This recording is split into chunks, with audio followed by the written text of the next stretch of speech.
Ele disse na sua palavra uma promessa: e se eu for e vos preparar lugar, virei outra vez.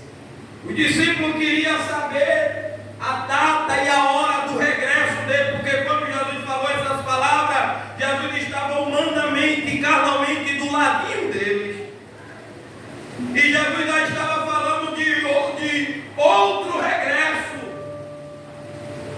porque ele veio, conforme disse Isaías, ele veio, e o discípulo estava contemplando com os olhos carnais a promessa do profeta Isaías na sua frente, o verbo encarnado. E Jesus em vida ainda na carne estava falando de outra volta, mas agora diferente. Não mais para morrer na cruz, não mais para ser humilhado, mas para tirar um povo vigilante, um povo zeloso, de boa obra, para levar para morar com ele eternamente na glória.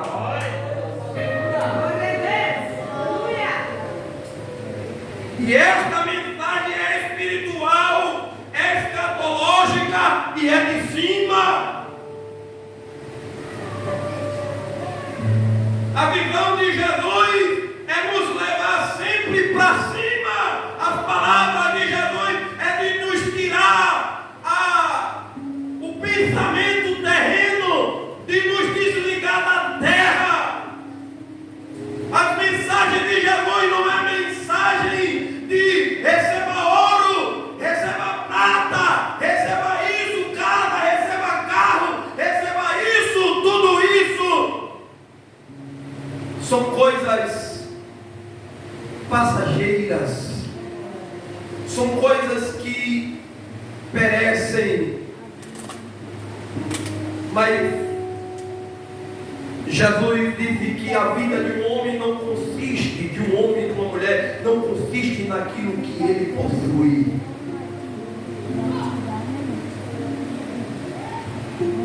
A nossa vida não é mantida por aquilo que a gente possui, pelo alimento que a gente come. Nossa vida não é mantida por isso. A nossa vida é mantida pelo poder de Deus, pela permissão, porque a gente pode encher o estômago agora, mas se ele tirar o fôlego da vida, a gente morre de barriga cheia, porque ele tirou o fôlego. Você consegue compreender por que você está vivo e por que eu estou vivo nesta noite? É porque ele está consistindo, não é o alimento que a gente come, mas é o poder dele dizendo: viva ainda para cumprir os meus propósitos. Precisamos entender isso para que a gente dê mais glória, dê mais honra a esse Deus eterno e todo-poderoso.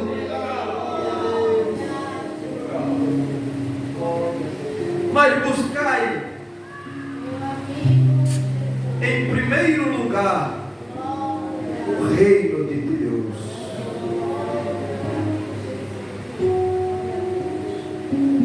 e a sua justiça.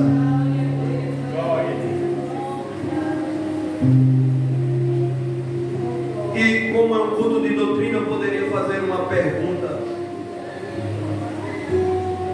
que justiça é essa? Quando Jesus disse: buscai em primeiro lugar o reino de Deus e a sua justiça. Que justiça é essa que Jesus está falando? Qual é a justiça que ele está falando? Precisamos entender que justiça é essa. O texto que lemos disse que o discípulo pede um sinal e Jesus manda que ele seja cauteloso. Verso 4: e Jesus respondendo disse-lhe: acautelai-vos, tenha cuidado que ninguém vos engane. A justiça de Deus, que justiça é essa? A Bíblia diz que nesse tempo, verso 10, muitos serão escandalizados amar-se-ão uns aos outros, e uns aos outros se aborrecerão.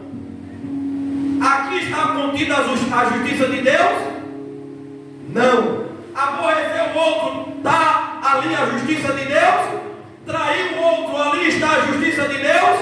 Não. A justiça de Deus está em amarmos uns aos outros, assim como eu vos amei. Quando Jesus está dizendo, busque em primeiro lugar o reino dos céus e a sua justiça, Jesus está dizendo, procure fazer o que é certo, porque nos últimos tempos muitos vão trair uns aos outros, mas o justo viverá da fé, buscará a justiça de Deus. Os homens na terra, eles são odiados e odeiam. Eles são injuriados e eles se injuriam contra alguém. Mas a justiça de Deus é diferente. O que ele disse, buscai o reino, e a sua justiça é justamente o que Jesus ensina no livro de Hebreus, capítulo 14. Abra sua Bíblia. Essa é a justiça que ele está dizendo, a justiça que é de cima, não justiça que é da terra. Capítulo 12.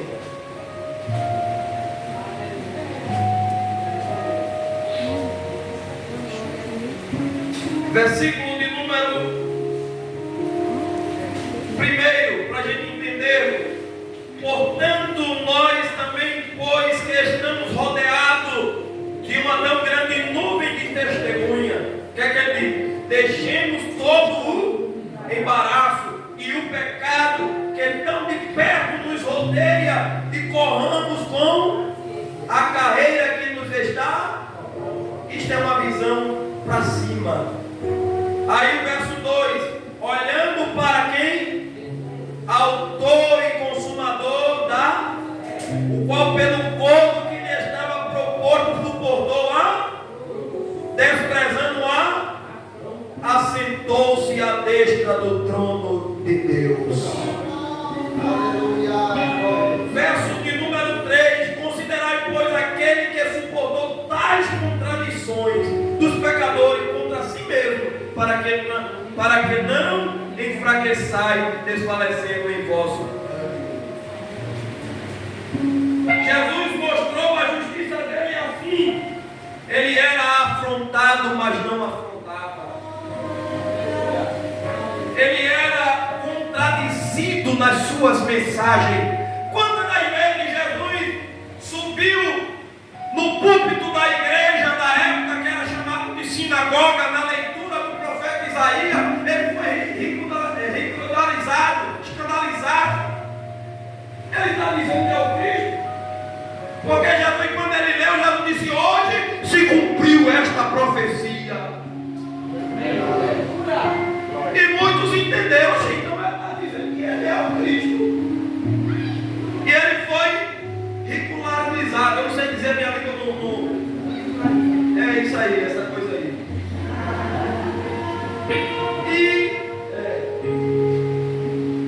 E as pessoas começaram agora a ser contra, a não aceitar a sua palavra. Aí que encontro. Mas Jesus, ele era afrontado,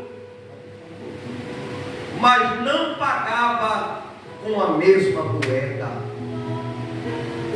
E este aqui é o padrão do reino dos céus. O padrão do reino dos céus, Jesus disse, se alguém bater na tua face, é o padrão do reino, é a justiça do reino dos céus, não é terrena, porque a terrena é puxar a espada. Você sabe quando Pedro estava vivendo ainda crente na carnalidade, quando prenderam Jesus, ele estava ainda com o pensamento terreno, ele era crente que andava armado ainda. Ele botou a mão na trincheira 12 polegadas, se fosse na época de hoje, puxou e disse, agora é comigo, deixa comigo.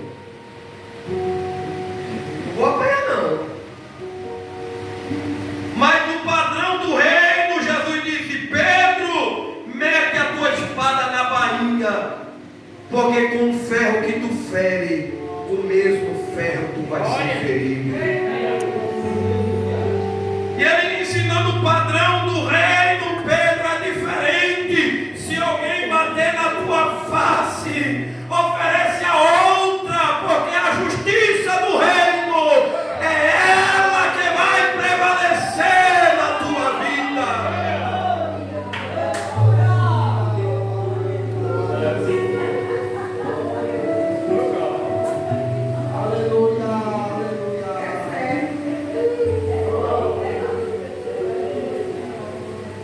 Nesta noite, o Senhor está falando para a sua igreja, dizendo: deixa a minha justiça prevalecer na tua vida.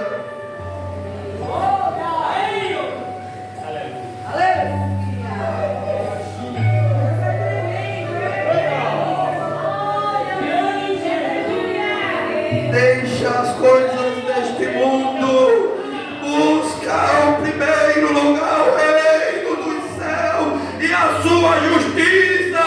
As coisas que há no mundo vai perecer, a casa, o carro, o dinheiro na conta, mas busca em primeiro lugar a justiça de Deus.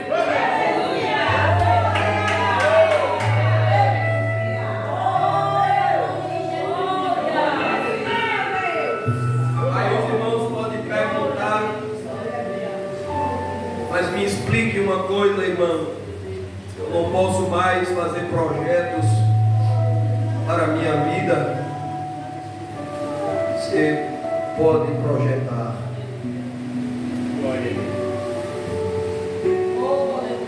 Mas uma coisa que o reino pede: não põe o teu coração na esperança, nas incertezas das riquezas deste mundo.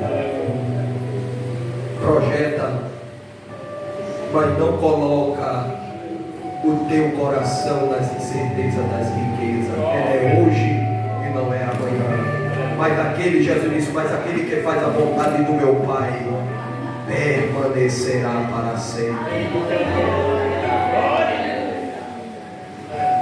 Mas existem por aí pregadores que distorcem esse direito ou não mostram toda a verdade e ensinam muitos A ser crentes materialistas, de prova tal que muitas das vezes falta até o trabalho do Senhor e se esquece que a alma dele e a alma dela precisa ser alimentada, orientada pela palavra do Senhor, e está envolvido tanto com o dinheiro que não dá mais tempo, não tem tempo para vir no culto de doutrina, não tem tempo mais de vir numa oração. Ele ficou importante, ela ficou importante, buscando as coisas deste mundo.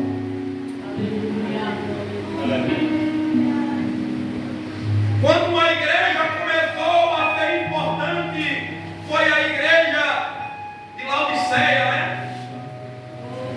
Ela ficou tão importante e disse: rica estou e abastada, tenho muito, não sinto falta de mais nada, veja. Até a palavra de Deus entrou nessa lista dela. Não estou rica e abastada, não sinto falta de mais nada. Jesus, que está à destra do trono de Deus, que contempla o globo terra e todas as igrejas, ele sonda, porque ele diz que passeia entre os castiçais. E os castiçais da igreja do Apocalipse é a igreja que foi chamada para ser luz, e castiçais brilha. E ele disse que anda no meio dos 7 castiçais. E ele passeando e viu na igreja de Laodiceia uma igreja que era rica, mas era somente materialista, porque espiritualmente não tinha mais nada, deixou. A visão daquela igreja era uma visão somente terrena, uma visão terrena, e Jesus sempre tem um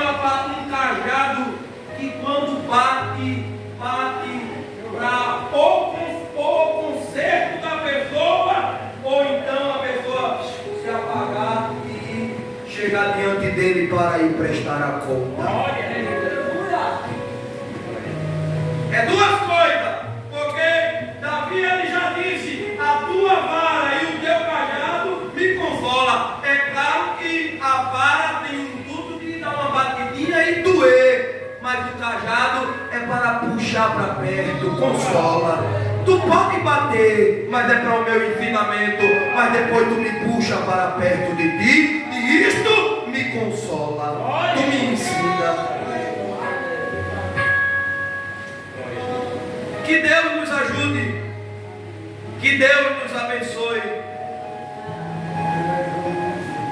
e que a igreja do Senhor Jesus Cristo não seja como a igreja de Laodiceia, porque o Senhor reprovou aquela igreja e disse: não sabes tu que és pobre, Cega, miserável e nua. Aí o Senhor, antes que desça o castigo para aquela igreja, porque veio a palavra de repreensão, foi dura ou não foi? Muito dura. Uma pessoa receber essa palavra, e detalhe, quem estava mandando João escrever foi o próprio Senhor. Quando João, na visão, estava lá em cima, e ele escreve e manda para as igrejas. Foi o próprio Deus, não foi revelação de profeta, e aquilo outro, foi ele em pessoa. Já lá na glória, vendo a situação da igreja e traz uma palavra de correção, exortação para o bem daquela igreja.